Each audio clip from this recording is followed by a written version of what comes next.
Саламатсыңдар ма балалар? Қазақстан Республикасының Әбілхан Қастеев атындағы мемлекеттік өнер музейінің онлайн сабақ бағдарламасына шақырамын. Мен Жұбаниязова Гүлнар Қуандыққызы сіздерді қазақ халқының бау тоқу әдісімен таныстыратын боламын. Киіз үйді құрғанда сүйегін сәндейтін баулардың кейбір түрін және оның тоқу әдіс тәсілімен аталымына қарай түрлері өте көп. Кереге бау, есік бау сияқты бау түрлерінің тоқу тәсілдерін қолмен, яғни өрмексіз тоқылатын түрлерін тоқып көрсетемін. Біз жіптерді дайындап алдық. Енді мынандай жіңішке ағашқа жіптерді тізіп байлап аламыз. Бірінші шетіне көк жіпті байлаған кезде екі жіпті ортасынан суырып аламыз да бекітіп шығамыз. Кішігірім бау тоқу үшін біз ағашқа әртүрлі жіптерді байлап алдық. Енді бұны байлау әдісін сіздерге асықпай көрсетемін.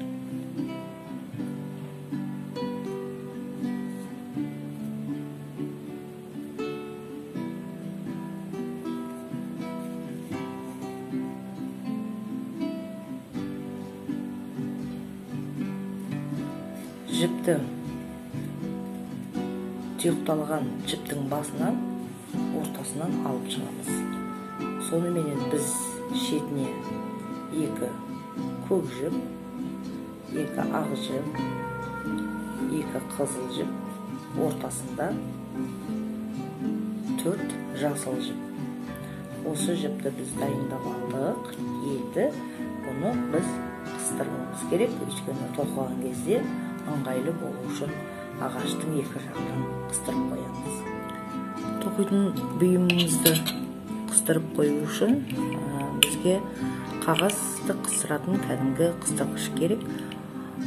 Оны біз тоқитын бұйымымыздың дайындауы үшін ағашқа қыстырып, біз екеуін қыстырамыз.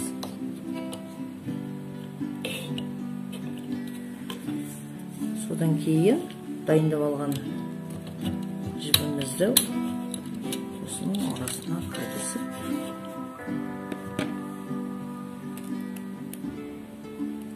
бекітіп қоямыз. Бұл біздің тоқуымызға ыңғайлы болу үшін және ары бері шығып кетпеу үшін осындай қазіргі кезде жаңа әдістерді қолдануға болады. Енді екі жасыл жіп ортасындағы соны бірінші айқастырамыз. Біреуісін жоғарыға шығарып қоямыз, өйткені бұл жіп сол жаққа қарай жүреді. Біз оң жаққа қарай жүреміз. Өйткені бірінші жіп астында тұр, екінші жіпті үстіне жібереміз. Қызыл жіпті астына, тағы бір қызыл жіпті үстіне, біреуін үстіне, біреуісін астына жіберіп отырамыз. Ол кәдімгі өрмек тоқыған кезде желі жіптің ерсі қарсыл орналастыратын жіптер. Соны біз қолмен тоқып, сол өрмек ағаштағыдағыдай техникаменен ары қарай жалғастыра береміз. Енді біз сол жақты тоқитын болсақ, үстіңгі жіп үстінде тұрса, оны біреуін астына жібереміз. Сол сияқты ары қарай жалғастыра береміз.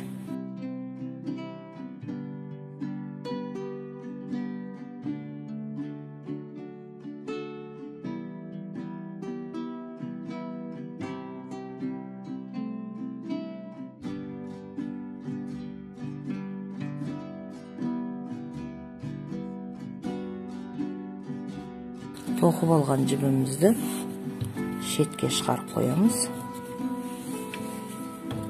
Өйткені бұл жіптер шеткі ою өрнекті түсіріп тұрады. Тағы да ортасындағы жасыл жіпті тоқып шетке қарай шығарамыз. Енді бұл жерде ескеретін мәселе, бірінші астында өткен жіп қайтадан үстіне шығады, үстіне өткен жіп астына түседі. Ал арқаудың орнына біз тоқып отырған жібімізді пайдаланамыз.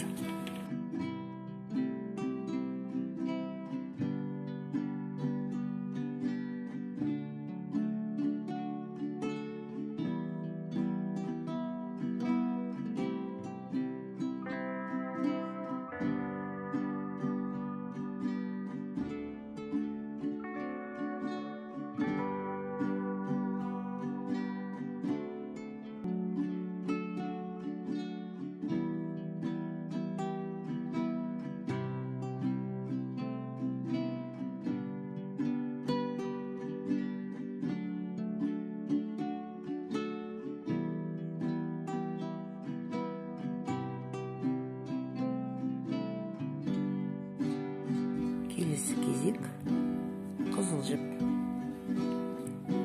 Қызыл жіпті де ортасындағы жіпті айқастырып, ары қарай тоқып кетеміз. Үстіңгі мен астыңғы жіпті шатастырып алмай, әрқайсысын орнына түсіріп отыру керек.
Жасылымыз ортасында, қызылымыз екі жағындағы қызыл ортаға келіп түсті.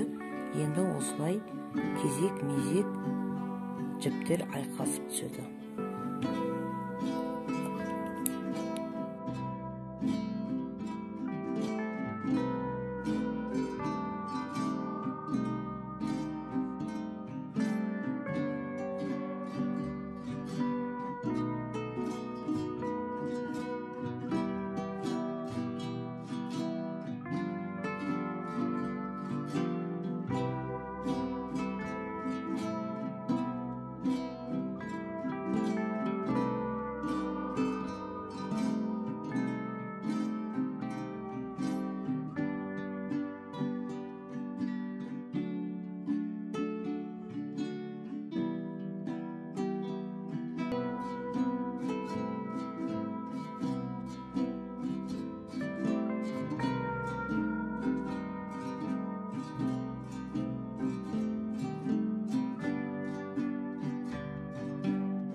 Енді біз жалпақ